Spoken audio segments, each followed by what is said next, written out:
continue our reading from the Gospel according to Luke, chapter 6, verses 4 through 6. Now during those days he went out to the mountain to pray, and he spent the night in prayer to God. And when day came, he called his disciples and chose 12 of them, whom he also named apostles: Simon, whom he named Peter, and his brother Andrew, and James, and John, and Philip, and Bartholomew, and Matthew, and Thomas, and James, son of Alphaeus, and Simon, who was called the Zealot, and Judas, son of James, and Judas Iscariot, who became a traitor. Here ends the reading from God's Word. Thanks be to God. We do that in Mesa too.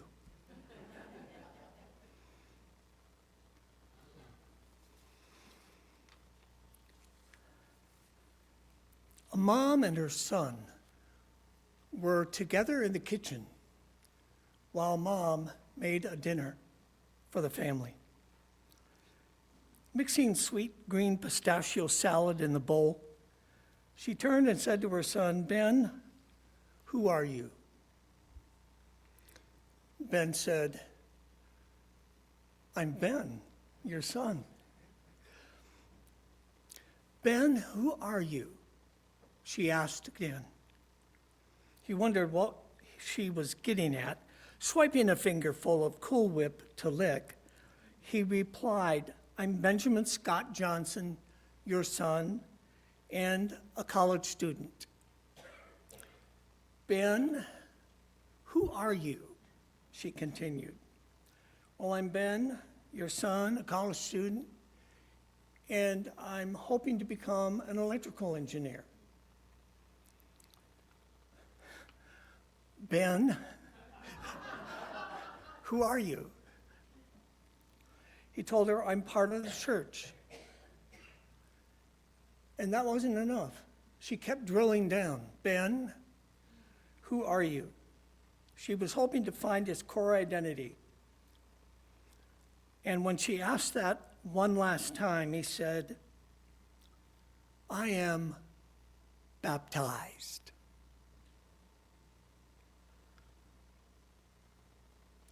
Like Ben, we are baptized. We are the church, called to follow Jesus every day, called to be light and salt, called by Jesus in our baptisms to follow in his ways. We are called to be like him and do the kinds of things he's called us to do. No one said this would be easy, of course. No one does this perfectly. But that doesn't mean we don't try. We are 33 days into this new year of 2025.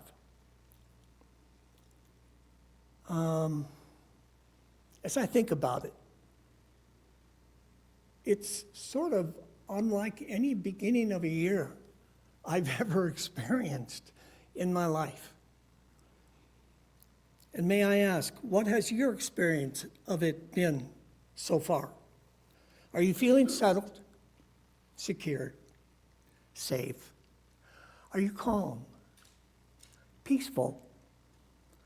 Are things being done decently and in order, like we Presbyterians like to talk about? What about the national order? What about the world order? And what about church life here? Is everything calm, orderly, settled? And no, I didn't get a tip that I should say that. I'm just asking a question. We read from the prophet Micah. Micah lived 8 centuries before Christ. It was a time when Israel was facing military conquest from Assyria. Politically, ethically, it was pretty chaotic. There was corruption. There was worrisome growing divide between the rich and the poor. There was disregard for needy, vulnerable people. There was cruelty. People were disregarding the common good. In all of that messiness, God's prophet gave them a sure footing to stand on. He reminded them they were first and foremost God's people. And God was expecting them to act accordingly. Micah wrote, "He has told you, O mortal, what is good. And what does the Lord require of you? But to do justice, and to love kindness, and to walk humbly with your God." I'm reminded of another prophet, Isaiah, in chapter 33 of his writing. In verse 1, he gives us these words, "Do not fear, for I have redeemed you. I have called you by name. You are mine." And I'm saying today, if you are baptized, you have been called by name. That forms your core identity.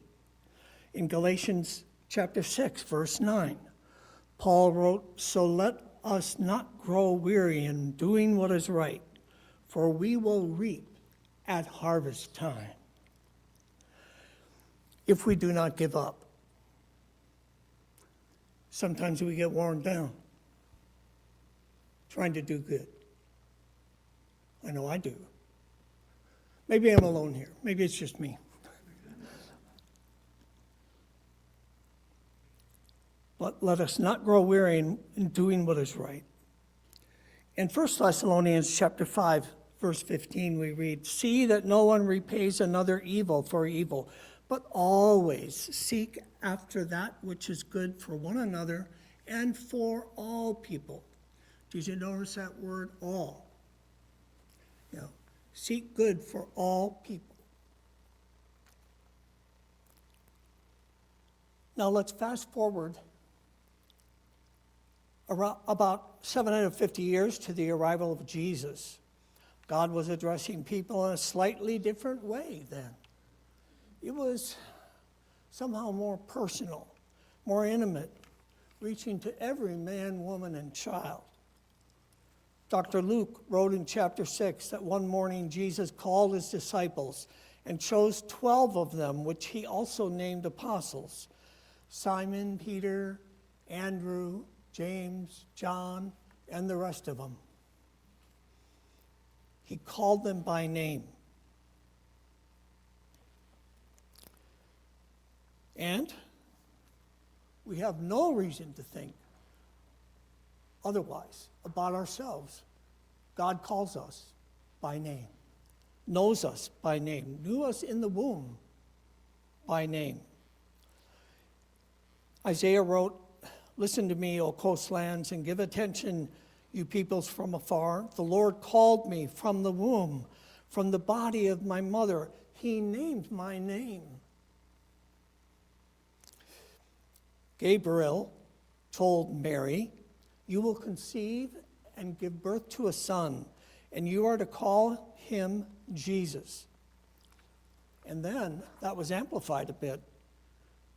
During Jesus' own baptism, words came from above, "This is my son, the beloved. Listen to him." God called Isaiah by name. God called the apostles by name. God called Jesus by name. I believe God has done the same with you and me, calling us by name. I saw something that sort of caught my eye in the news a couple weeks ago. Actor Denzel Washington has been on the Gladiator 2 movie press tour. You may be aware of the kinds of, hefty roles that he plays in movies, the intense stories that he's a part of there. They're pretty rough and ready, if you ask me. But what you may not know is that he has given his life to Christ. He believes he is fulfilling a divine calling, and he speaks all over the world about his faith. And one story he tells is about him being, listen, it's Denzel, okay? He was on a yacht. He was on a yacht, and he was having morning personal devotions, Bible reading, Bible in his hand, and prayer. And he prayed to God, God, show me your face. Instantly, a voice said, look to your left. He looked to his left, and he saw clouds, the shape of a mouth, a nose, and eyes. He even snapped a picture of it with his cell phone, a picture he shows others now. So, who knew? That doesn't come across on the movie screen. But Denzel heard a confirmation. He saw a confirmation that God hears prayer.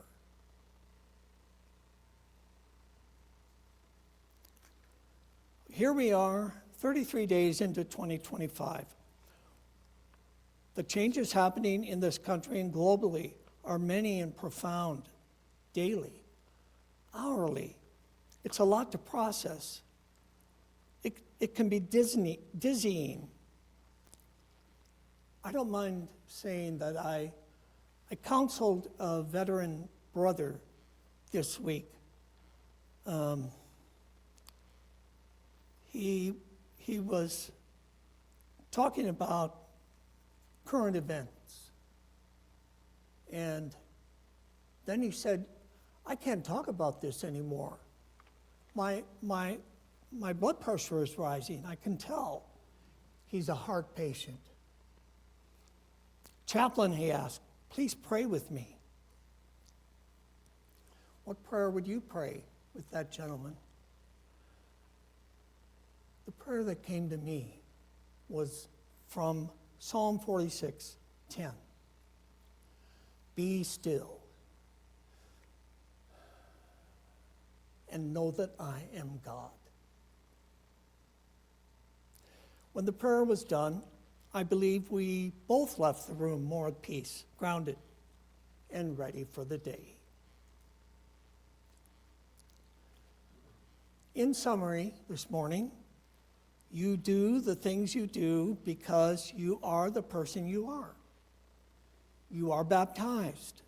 In love, God has called you by name. This is your core identity. So, one, keep doing those things God requires, which Micah talked about. It's in the Bible. Justice, kindness, walking humbly. Two, keep following in the footsteps of Jesus, just as the 12 did, no matter what. And three, keep doing the good things God has laid upon your heart and life to do. And let us not grow weary in doing well.